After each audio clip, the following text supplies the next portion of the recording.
911, what is your emergency? There is a robbery that's happening right now in front of my parents' home, and I need you to send the police right away.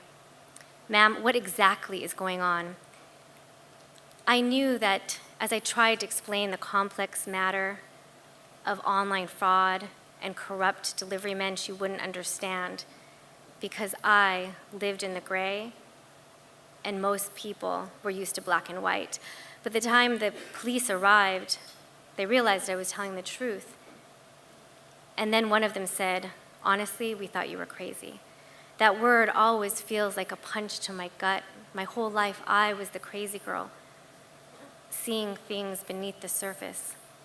I was the 5-year-old who saw the other 5-year-olds crying on the benches. She never knew, but I cried too. I bore witness to other people's pain to help ease their burden. And the more I cried, the more crazy I was seen. But I didn't want to be crazy, so I learned to act normal.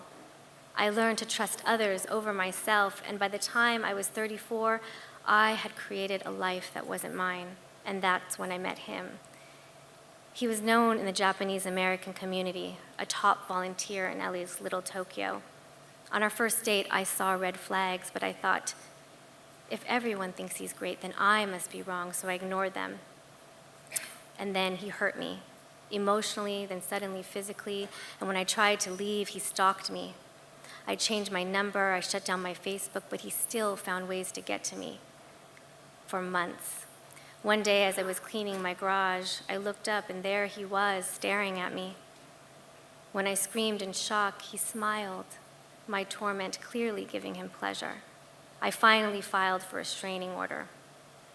I warned the community to protect other women, but they couldn't see it because he was a master of torturing in the gray, never leaving visible scars. And they could only see in black and white that a Japanese male volunteer could only be good. But then I found another woman tortured by him, and she wanted to help. She said she would write a letter for court. But the day before trial, her friend called and said she changed her mind. She's scared of what he'll do. Devastated, I suddenly remembered he had mentioned another woman's name. She was a friend of a friend. So I called and said, can you tell her to call me? It's about him.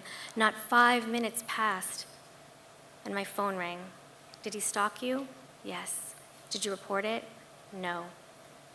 Would you be willing to write a letter for court? I really want to, Lora, but I just can't risk it. But I really hope you win. The next morning, he appeared clean-cut in a designer suit.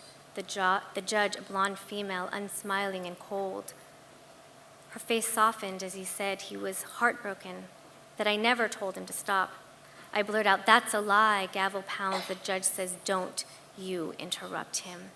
When it is my turn, I provide the evidence, including voicemails of the times he said admitted that he was sexually harassing me. The moment I say the word sexual harassment, he raises his hand.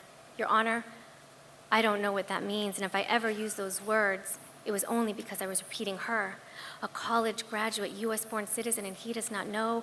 I look up at the judge, and she nods, accepting his statement. She says, we don't have time to listen to those, and if he was so bad, why didn't you call the police sooner?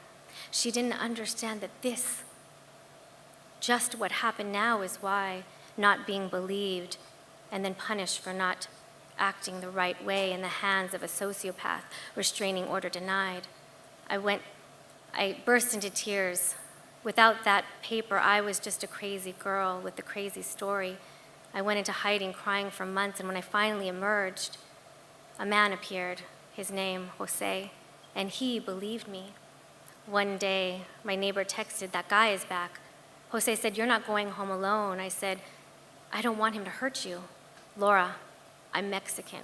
I've been stabbed. I know how to fight. Huh, okay, you can come. So by the time we got there, he was gone, but Jose, he became my emotional warrior by my side when I needed to cry, kissing my cheek and eating my tears. And when I screamed out in rage, he was there swallowing my pain so he could take it far away to spit out and bury. Yes, he was the one to finally bear witness to me. 2 years after my day in court, I found myself back in Little Tokyo at a signing for a book I wrote of the story of me and Jose. And from my table on the second floor, there was a moment where the people on the stairway cleared, and at the bottom stood the stalker in his volunteer shirt looking up at me. And when our eyes met, he smiled. And while the rest of the world saw him as just a man smiling, I saw his message that he got away with it, that this was still his playground. But little did he know that this was not the end. He should have looked harder, because beneath the layer of weakness he once saw in me was a strength that was rising to the surface. And because he only saw me in my silence, he did not know the sharpness of my words or the power of my voice. And I knew that one day I would use them to tell my story outside of the courtroom and beyond closed doors, because I am not crazy, and he fucked with the wrong girl.